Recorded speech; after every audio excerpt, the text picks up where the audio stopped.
sûr qu'il y a des moments parfois qui sont un peu compliqués, mais voilà, comme je le dis assez souvent, pour moi l'aventure commence aussi quand les problèmes arrivent.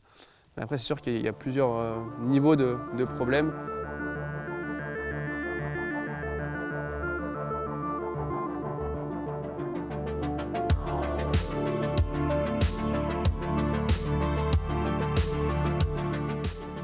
La mer commençait à déferler, mais je me disais bon, voilà, ça commence à grossir, mais je pense que pour l'instant il n'y a pas de grand risque. Et en fait, je sais pas, en demi-seconde, bam, je me suis retrouvé à l'envers, j'ai rien vu venir.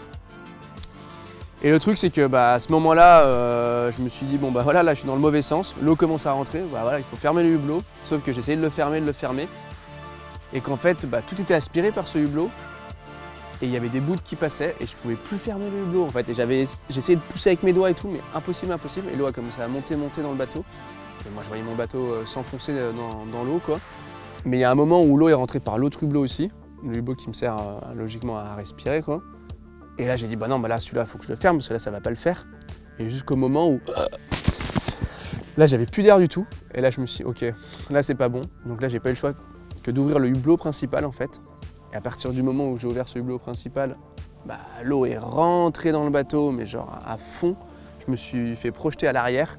Et là, j'étais sous l'eau. Là, j'avais plus le choix que de nager et de sortir du bateau et de me mettre, entre guillemets, en sécurité sur la coque du bateau à l'envers.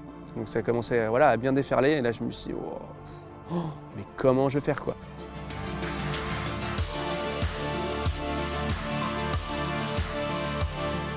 Pourtant, je suis hyper optimiste et tout, mais là, je me suis dit, mais dans quelle galère je me suis mis quoi. Et je voyais mes affaires partir à droite à gauche, je pouvais pas les récupérer. Et pendant 1 heure, 2 heures, j'essayais de redresser le bateau, j'y arrivais pas. Et au bout d'un moment, je vois une ancre flottante. En fait, sortir de mon bateau, couler une ancre flottante, c'est comme un espèce de parachute que tu mets pour te freiner ou te garder dans l'axe du bateau. Et là, je me dis, mais oui, l'ancre flottante. Donc là, je plonge, je vais la choper. J'avais un long bout, là, une espèce de traînard qui était à l'arrière de mon rameur. Je récupère, j'amarre tout ça, je le mets sur le centre du bateau et une bonne déferlante. J'ai fini par dresser le bateau, mais ça m'a pris, je sais pas, 3-4 heures, je peux pas vous dire. Et là, mais genre, voilà, miracle, mais j'étais tellement heureux, je hurlais de joie.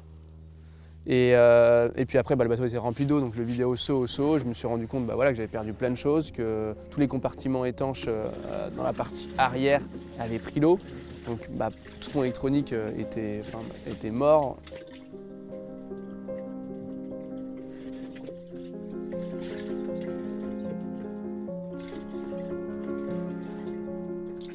Et moi, je me suis vraiment inquiété en fait pour les personnes qui étaient à terre parce que je me suis dit, mais s'ils n'ont pas de nouvelles de moi pendant des mois, mais comment ça va se passer quoi? Et heureusement, j'avais cette VHF portable. Et heureusement qu'au bout d'une trentaine d'heures, j'ai pu rentrer en liaison avec un cargo qui était pas loin. Et c'était un cargo qui était apparemment dérouté spécialement pour moi en plus. Il voulait venir me récupérer, mais moi j'aurais expliqué que voilà, tout allait bien, il y avait plein de choses qui marchaient plus à bord, mais que moi j'étais en bonne santé, que le bateau flottait et que voilà, que je continuais.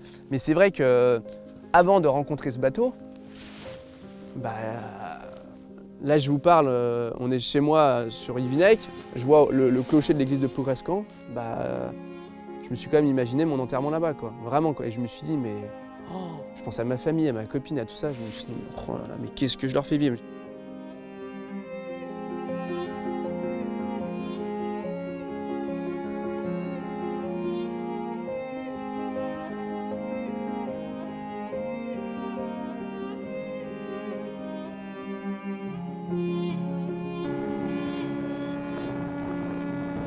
L'arrivée, c'était un truc de ouf, quoi. C'était fou, c'était du délire, quoi, complet. Je me doutais qu'il allait y avoir quelques personnes, quoi, mais pas à ce point-là, quoi, parce que c'est vrai que moi, comme j'étais coupé de toute civilisation, je savais pas trop si c'était relayé sur les réseaux. Et c'était juste, mais tellement émouvant de voir autant de gens avec le sourire, autant de personnes bienveillantes. Et ça restera gravé en moi pendant toute ma vie, quoi, clairement.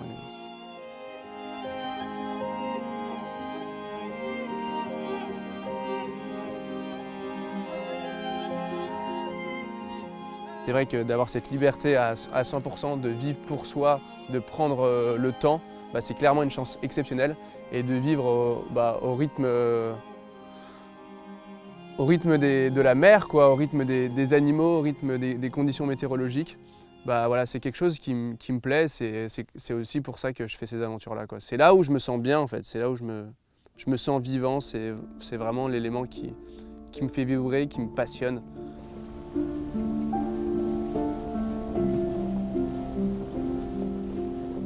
J'ai la chance de pouvoir dire que c'est mon métier et de vivre de sa passion, c'est quand même voilà, une chance. Mais une chance, attention, hein, c'est pas tombé du ciel, hein, je me suis vraiment battu pour ça, je suis parti de rien. Moi j'étais pas scolaire, mais vraiment pas du tout, quoi. À 18 ans, j'ai tout arrêté, j'avais un objectif, c'était d'acheter un bateau et de partir découvrir un peu la planète, de traverser les océans, d'arriver dans des nouveaux pays, de découvrir des cultures, des nouveaux animaux, enfin d'aller voir comment ça se passe, quoi. Et j'avais la chance voilà, d'être jeune, d'être en forme, de pas avoir vraiment de contraintes, quoi. Et ouais, c'était un peu mon école en fait, ça c'était mon école. Et puis bah voilà, c'est devenu un peu une addiction. Et puis bah voilà, c'est comme ça que j'aime y vivre.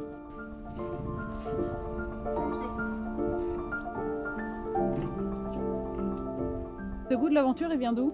C'est Bah, quelque chose qu'on t'a inculqué Il vient de là où on est en ce moment, quoi, en fait.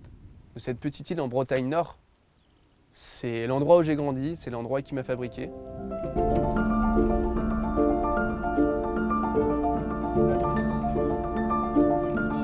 C'est Guirec Soudé, c'est breton.